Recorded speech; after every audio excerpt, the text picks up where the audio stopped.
My name is Emily. I have a husband and a son named Richard, who has reached adulthood. A few years ago, my son moved out. Now, my husband and I live together in a spacious house. At first, I felt lonely after my son left, but now I'm used to it. However, I'm always happy when I get a call from him saying he's coming home. On the day my son was coming home, my husband and I were excited from the morning.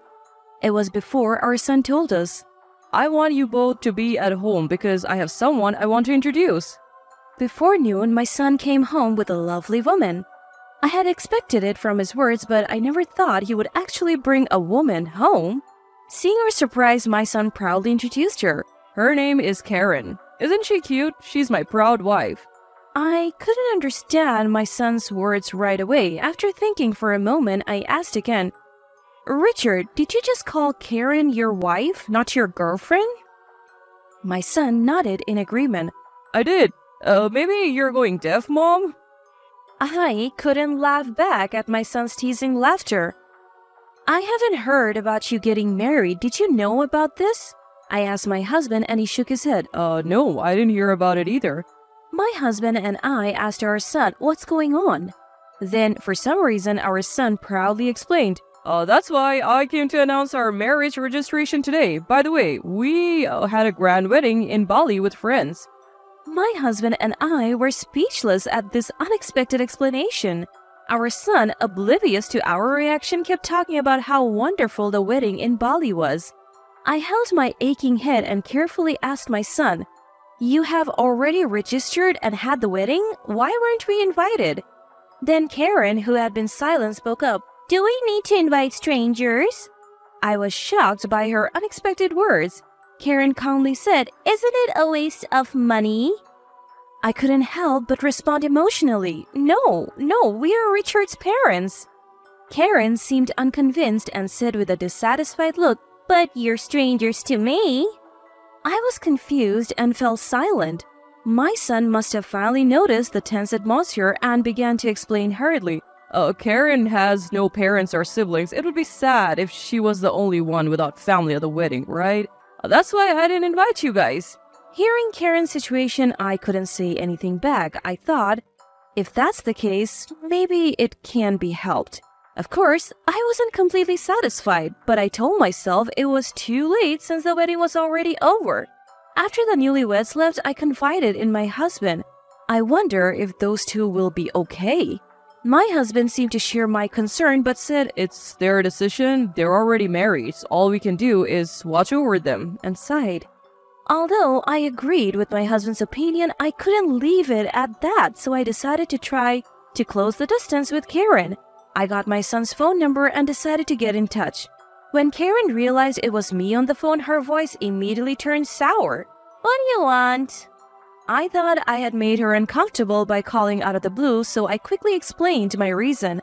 I got some delicious treats, so I thought I'd bring them over to you next time." Then Karen said, "Oh, I don't need that. In fact, I don't even plan to give you my address." I couldn't help but ask, "What?" Karen calmly answered, "I don't want to give personal information to strangers. Please, delete my phone number." Before I could say anything else, the call was disconnected. After that, I couldn't get in touch with Karen. What I did must have been an unnecessary intrusion to Karen. Feeling down, my husband told me, "There's still time. Don't rush. Forcing closeness won't necessarily lead to good results. Just hope that she'll open her heart to us someday." I cooled my head and nodded. "You're right." A month after I stopped trying to contact my son and his wife, my son suddenly got in touch. "What's going on?" I asked, and he told me Karen was pregnant. I was thrilled by the happy news. I thought it would be tough for a first-time mother without her parents, so I asked for their address to go help. But my son said, No, I can't give you the address. We don't need help, just money. Give me your bank account number so I'll transfer it." I tried to explain to my son how difficult childbirth could be, but he wouldn't listen.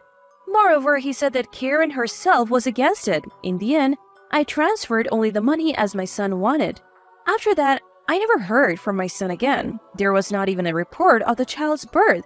After a year had passed, I tried to call my son several times, but eventually, I couldn't reach him at all. My son may no longer think of us as family. Even if I want to confirm it, there's no way to get in touch. Feeling helpless one day, I met a familiar person at the local supermarket. At first, I didn't recognize him, but thanks to him calling out to me, I realized who he was. It's been a long time. Do you remember me? I'm David. Johnson's David? Hearing the name, my memory came back. He was a friend my son often brought home during high school. I didn't recognize him at first because he was still a high school student in my memory. David, you've grown up so well. As I looked at him closely and called his name, David seemed pleased and a bit shy. Suddenly, I caught the eye of the woman next to David. She had a matching ring with David and her belly was noticeably large. I involuntarily covered my mouth and exclaimed, "Oh my!" David nodded shyly. This is my wife, Olivia. Our child is due in 2 months. Olivia, is it? Congratulations. Thank you. Olivia looked confused for a moment but soon smiled happily. After brief greetings, we quickly parted ways, not wanting to burden the expectant mother. 2 months after reuniting with David, I received an email from him. In fact, we had exchanged contact information at the time of our reunion because he wanted to announce the birth. Attached to the email was a picture of the newborn baby. It was a very cute baby. Suddenly, I imagined my own grandchild, whom I had never seen, and shed a few tears. I emailed David saying I wanted to send a gift to celebrate. Then, a flustered David called me. I didn't contact you with that intention, so please don't trouble yourself. I couldn't help but laugh at David's apologetic tone. That's not it. I just want to celebrate since I can't do anything for my own grandchild. David was silent for a while before asking, "Something happened with Richard, didn't it?" As I remained silent, David began to speak. I was hesitant to tell you this, but actually, David's story was shocking.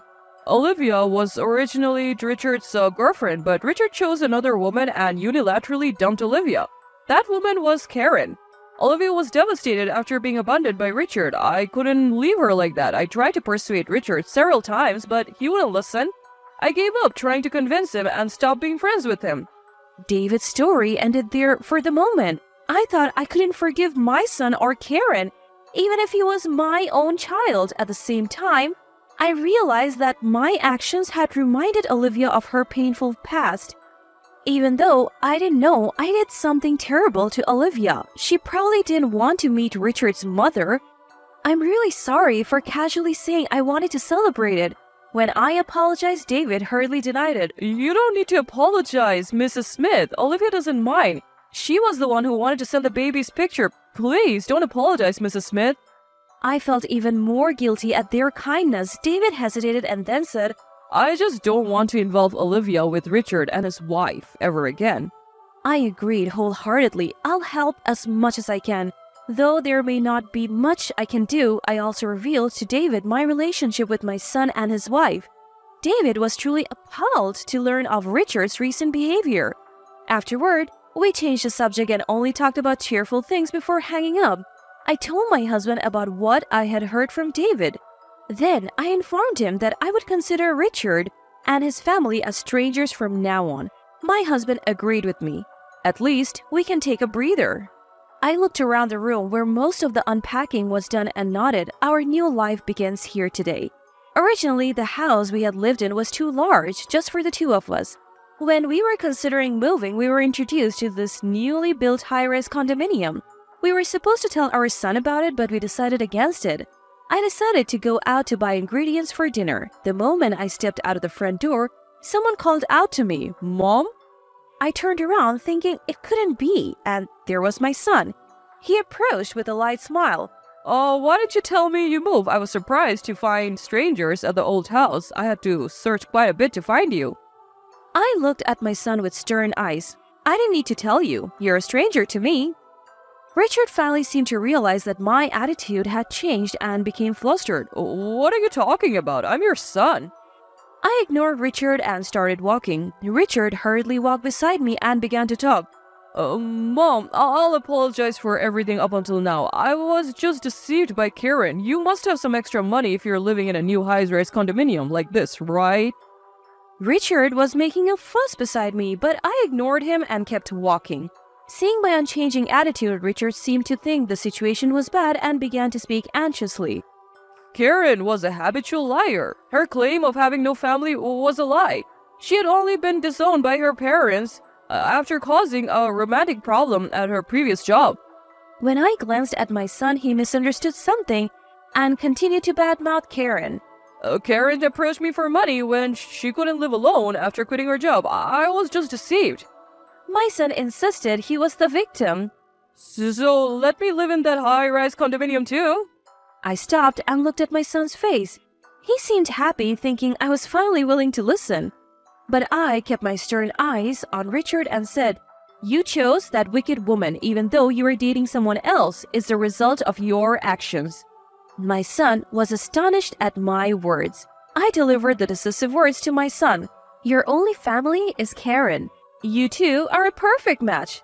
Leaving my son standing there, I left the scene. I then contacted David. I thought my son might cause trouble for David or Olivia. Sure enough, my son tried to apologize to Olivia and asked David to mediate between us. Moreover, he said something nonsensical like, "You two got married because of me." David, at his wits' end, declared he was cutting ties with my son and threatened to call the police if he persisted. My son apparently fled in a panic. Afterwards, my furious son tried to spread bad rumors about the two among common friends, but was instead scorned by them. Karen, who was supposed to be my son's only ally, ran away with another man, leaving their child behind as soon as she spent all my son's savings. Afterward, my son fell into a terrible state, but we didn't think of helping him even after hearing the rumors. After a while, my son came to us with the child. "You must think it's pitiful for your grandchild, right? Let us stay here." As soon as my son spoke, my husband, who had been silent until then, yelled, "Don't be ridiculous. Stop acting like a spoiled child at your age. You're no longer our son but a stranger. Get out." Frightened by our harsh attitude, my son left the grandchild and ran away. My husband quickly locked the front door. I gently picked up the grandchild who had been left behind. The grandchild, not understanding anything, reached out to my husband with a smile. I'm sure that seeing that smile, my husband and I shared the same thought. We have no intention of forgiving our son and Karen in the future, but the child is innocent. We nodded to each other. We decided to raise this child ourselves. I heard rumors that my son is doing physical labor. He must be struggling to make ends meet, having to choose a job he hates involving physical work. Even so, he hasn't tried to force his way back home for now. Well, even if he did, the result would be the same. My husband and I are busy every day focusing on our grandchild. We're not young anymore, so raising a child is quite challenging. But just seeing this child smile gives us the strength to persevere. For things that are too difficult for us, we rely on the help of David and his wife. We can't thank them enough. It seems that the days of enjoying a leisurely retirement are still a way off. But until then, I want to cherish the time with my husband and grandchild.